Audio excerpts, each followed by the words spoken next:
আজকে একটি মজার রেসিপি করে দেখাচ্ছি। এটা তৈরি করলে গরম ভাত, রুটি, পরোটার সাথে সবাই চেটেপুটে খেয়ে নেবে। হ্যালো ফ্রেন্ডস, আসসালামু আলাইকুম। আজকের রেসিপিতে স্বাগতম জানাচ্ছি।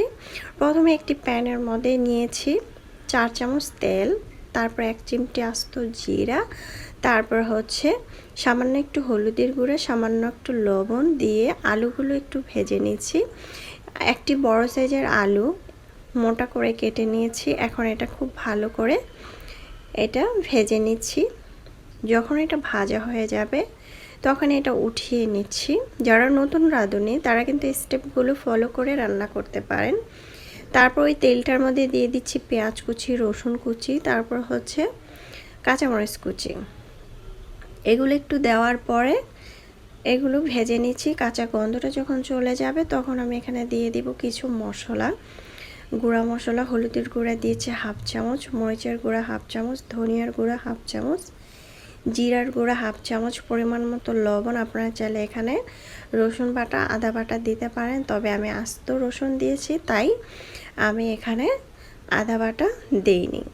এখন দিয়ে দিচ্ছি পেঁয়াজ কলি, তারপর হচ্ছে পুঁই শাকের কলি, তারপর হচ্ছে আলু, লাল আলু, তারপর হচ্ছে শিম, কাঁচামরিচ বেশি করে দিয়ে আমি এগুলো দিয়ে খুব ভালোভাবে কষিয়ে নিয়েছি ঢাকনা দিয়ে ঢেকে। তারপর হচ্ছে ধনেপাতা কুচি দিয়ে দিলাম।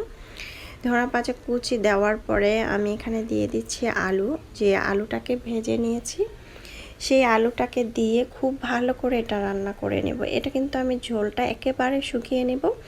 আপনারা চাইলে ঝোল রাখতে পারেন। আর কাঁচামরিচটা একটু বেশি দেওয়ার চেষ্টা করবেন।